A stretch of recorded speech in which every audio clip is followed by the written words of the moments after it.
favorite Guido, big tone. Anyways, tonight's video is titled, Find Your Weakness, Make It Your Strong Point. Now, I touched on this in my last video on motivation a little bit, but tonight I want to dedicate a whole video to it, because I was doing, my daily mirror check, going through some of the poses, because I plan on competing, hopefully by the end of the year, and I spotted a couple spots on me that, are a little weaker than others. So I'm going to go through what I do and how I go about making those weak points my strong points. So before I get to that, I would just like to relay some information to you all, as I find kind of funny. Ironically, a clothing line that I previously reached out to, fitness clothing obviously, and asked them if they would sponsor me, who said no, just messaged me asking me to be one of their sponsored athletes. Too late now. Yeah, now that I'm about to start my own company, you want me to be one of your athletes. But before, when I needed it, you didn't want anything to do with me. Guess what, suckers? It's too late now. Now I'm going to be your competition. You don't want to be my competition, let me tell you, because I'm going to win. Anyways, that's just a funny little side note, but so how do you go about finding your weaknesses? Well, everybody has weak points, and now this video is more directed towards intermediate level and higher level bodybuilders, okay? Because if you're just starting out or you're a noob, you really want to be concentrated on building up your overall size, okay? You don't really want to concentrate on like one particular area, because then the other areas are going to lag and you're going to be ahead in one area and then behind in others. So if you're young or you're new or you're just starting out, concentrate on compound movements, compound exercises that focus on overall building of the whole body. Now, if you're at the level where you've already got a good base, okay, and you're just kind of fine-tuning what you already have, then you can go about this two ways. And like I said in the last video, sometimes it's good to have an outside opinion, an objective opinion other than your own two eyes, or in my case, one eye, because only one works. So, yeah, what I do is, over the years, I've been able to, tune in what needs to be done. And the way I go about it is I go through the different poses that you would do in a bodybuilding show. And I go through them one by one, and I kind of analyze myself from head to toe, and I find my weak points. So I was doing this in the mirror today, and I noticed that my traps, which are actually really big, look really small when I do a double front bi. So the reason for this is because my front delts are just insane. They're way overdeveloped compared to my traps. So that's one area. And then I was doing legs today, and my calves are huge right now, okay? But my soleus, which is like the little muscle that runs back on the backside and the outsides of your calves, okay? So like the back of your shin area here. And then out here, this little side area, okay? Now, that is not growing as much as the rest of my calf, which happens, okay? So what I need to do is I need to take into account those two areas. So they're two separate areas, obviously. So there's two ways you can go about this. You can either add extra sets, reps, and exercises to whatever body part to isolate whatever body part is lagging. Okay? that might take a little bit longer. The other thing you can do is you can train, if it's a bigger body part, like say your bicep or your quads or whatever, your hams, your chest. You can do that body part twice a week instead of once a week. And that's worked really well in the past to bring up bigger body parts. Like say my back at one point was a little bit smaller. Like I said previously, my arms at one point were smaller. Now, obviously, not so much.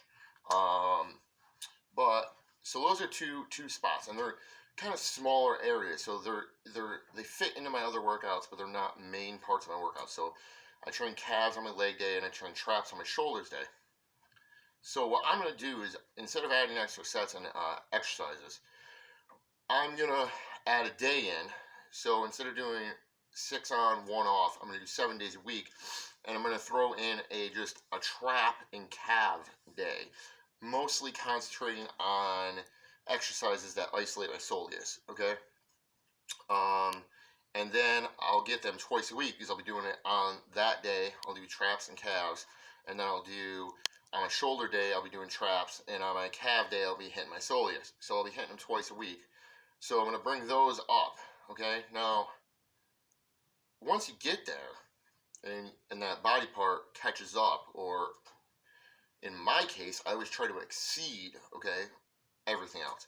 So that brings about another goal, because then once you get there and that muscle group gets where you want it to be or a little bit bigger, you go through the motion again. You go through your whole process. So you have a couple friends take a look at you, and if 2 out of 3 or 3 out of 3 say, oh, I think this muscle group needs improvement, then that muscle group probably needs improvement. The other thing is, like, so once I get them built up, I'll go through my poses again, and then maybe I notice that now, because my traps are bigger, that my rear delts look really small. So I'll isolate my rear delts. Okay, it's a never-ending process to fine-tune your body into a way that it's proportioned well, and that you look your best, either, naked or on stage or whatever you're doing it for. Okay, so that's the way I go about it. Also, another key thing here is that you can't slack on your other body parts while you're trying to build up, your weak points. So you need to either maintain the same intensity that you're currently working with, or increase the intensity little by little, but go harder on those lagging body parts. Okay, that way you're not just concentrating on the things that you're weak on, but then your other stuff that was good is now lagging because you've slacked on it. Okay, so you never want to go backwards. You always want to move forward. And even though you will have more goals now, because say my traps are big, now my rear delts look small, I'm not losing my rear delts. It's just that they look smaller now because my traps are up. So you want to constantly be analyzing yourself and having others analyze you so that you can be the best you can be. And if you're ever just satisfied with the way you look, then maybe this game isn't for you, because that's not the way we think. That's not the way bodybuilders think. Okay, we're never satisfied, and that's why we're always working so hard to improve whatever it is we're working on. Overall, 1 body part, 3 body parts, whatever it is. Okay, and a lot of people have body dysmorphia issues. I have body dysmorphia issues. The difference between me and somebody else is some people let that cripple them. Okay, most bodybuilders have body dysmorphia issues. I think I'm small. Until I'm in the gym standing next to a guy, I'll see a guy across from the gym that looks big. I'll be like, oh, that guy's kind of big. And then I'll go next to him and do an exercise, and I'll be like, dude, I'm like twice that dude's size. Then I feel big for like 10, 15 seconds, maybe through whatever workout I'm doing, until he walks away, because now I'm next to him and he looks tiny. I mean, this is just the nature of the game, but I might come off as a cocky, arrogant guy, or, whatever, but truth be told, I'm very self-conscious, and that's kind of why I work out. I mean, it gives me a mental high, obviously. You know, it makes you feel good. You have more energy. It's healthy. Um, and it's just, I love it. And if you love it too, then you should do it right. And here's some, and that's why I'm giving you guys these tips, okay? You know, these motivation videos might be kind of stupid or whatever, and this might be stuff you guys kind of know, it's common sense stuff, but, you know, some people don't know, and some people need to, like, listen to others and take that criticism and not look at it negatively, but look at it as a way to improve yourself, okay? And that's about it for today. It's a short one today for me. But I need to go cook and go do my back workout tonight, even though I did legs this morning, because tomorrow I'm starting work early tomorrow. And if you didn't know already, I work for a tree removal company, and it's just me and the owner. And basically, he does all the cutting, and I do all the stacking. So all day long, I'm gonna be stacking logs and hauling, 20-foot branches and everything. It's gonna be rough. So I know that after that, I'm gonna be shot, and I know I'm not gonna get up at 5 a.m. to go.